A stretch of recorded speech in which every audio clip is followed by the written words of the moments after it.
What if one pivotal decision, a single act of restraint, could have fundamentally altered the course of modern history, reshaping nations and empires? In the year 1812, Napoleon Bonaparte, then at the absolute zenith of his power, made a fateful choice to launch a massive invasion of Russia.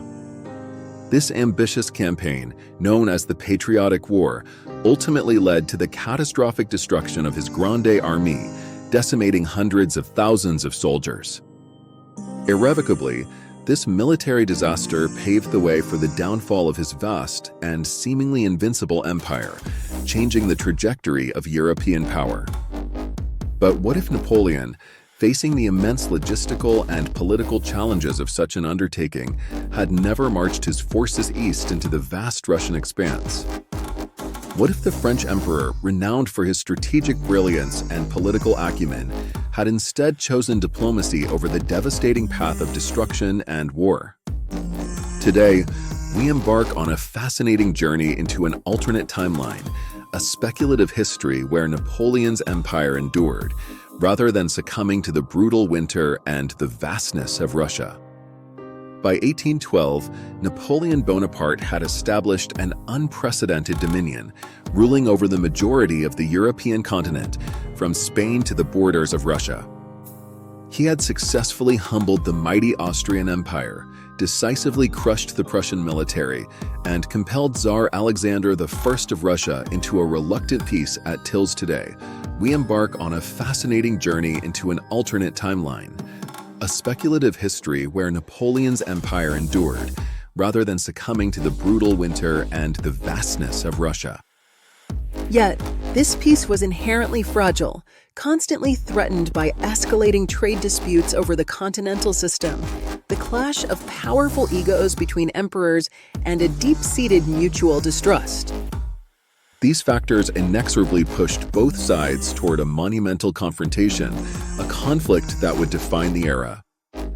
In our known history, Napoleon launched his invasion with an immense force of 600,000 men, a campaign that tragically culminated in utter disaster and the decimation of his army. But in this alternate history, he chose a different path: diplomacy. He opted to strengthen the continental system, a blockade against British trade, by offering Russia shared control over vital Baltic trade routes. This strategic decision preserved the formidable Grande Armée, keeping its strength intact and granting Napoleon an unparalleled opportunity to fundamentally reshape the political and economic landscape of Europe. Without the catastrophic Russian disaster, Napoleon was free to consolidate his vast empire, focusing his immense energy on internal development and long-term stability. He invested heavily in sweeping economic reforms, standardizing currencies and legal codes across his territories, fostering unprecedented growth. Ambitious infrastructure projects, including new roads, canals, and ports, connected the continent, facilitating trade and communication like never before. Groundbreaking scientific progress was championed, with academies established and innovations rapidly applied to industry and agriculture, creating an early, French-dominated European Union. France maintained a formidable army of 800,000 men, not for conquest, but for internal stability and projecting a powerful image, while seamlessly integrating its numerous satellite kingdoms into a cohesive whole. Italy, under French guidance, rapidly transformed into a thriving industrial center, its factories humming with innovation in textiles, metallurgy, and naval construction. The Confederation of the Rhine evolved into a centralized, powerful Germany, guided by French administrative and legal principles, fostering a unified national identity. Even Spain, historically a challenging territory, was pacified and modernized through strategic trade agreements, widespread educational reforms, and cultural exchange programs. In this timeline, Europe didn't merely follow France. It became an extension of French influence, a unified continent under a single, powerful vision of progress and order.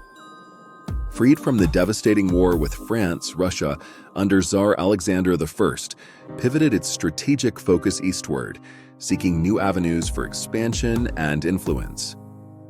Alexander I concentrated on expanding Russian influence into the Caucasus, Central Asia, and even parts of Siberia, centuries ahead of our historical timeline. Two great powers, the French Empire and the Russian Empire, coexisted in a tense but remarkably stable balance, defining the destiny of the continent and beyond. Britain, while France firmly dominated the West, establishing a continental hegemony, Russia asserted its power and control over the East, creating a new geopolitical order. The 19th century, instead of being the British century, became the Franco-Russian century, a period defined by a unique and powerful dual hegemony, cultural exchange, and scientific collaboration. In our history, Britain led the Industrial Revolution. But in this world, continental Europe industrializes under Napoleon's reforms. With its vast territory and centralized rule, the French Empire invests heavily in infrastructure, engineering, and education. The École Polytechnique produces a generation of scientists and engineers who modernize Europe from within. By the 1830s, steam power, mechanized production, and early railways begin to reshape the empire. Factories rise in Lyon, Milan, and Frankfurt, not Manchester or Birmingham. It's a technological revolution driven not by merchants, but by the state. Meanwhile, across the Atlantic, the effects ripple outward. Napoleon's dominance in Europe alters colonial destinies. Britain, focused on maintaining trade routes, retreats from the Americas. France supports independence movements in Latin America, offering its legal and administrative model to new nations. Mexico, Brazil, and Argentina adopt versions of the Napoleonic Code. Instead of a British-influenced Atlantic world, the 19th century becomes shaped by French law, French science, and French diplomacy. Even the young United States faces a rival ideology, not monarchy versus democracy, but two kinds of republics, one liberal and decentralized across the Atlantic, the other centralized, efficient, and European.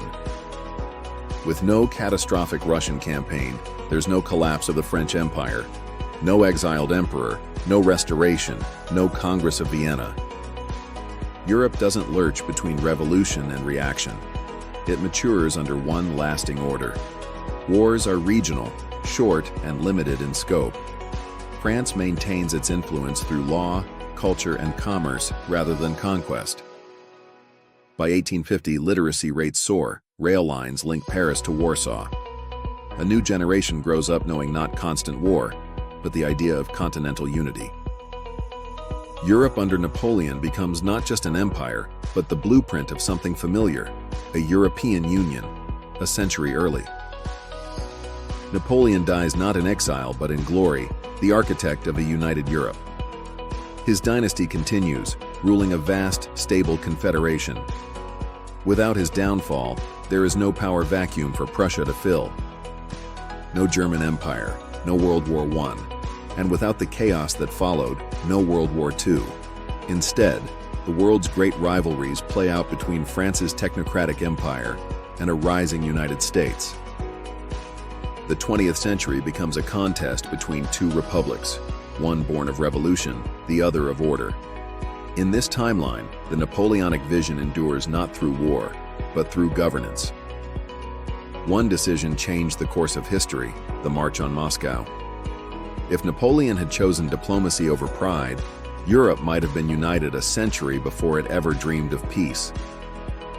The world we know was shaped by defeat, but in another timeline, perhaps the 19th century belonged not to the British Empire, but to the empire that never fell.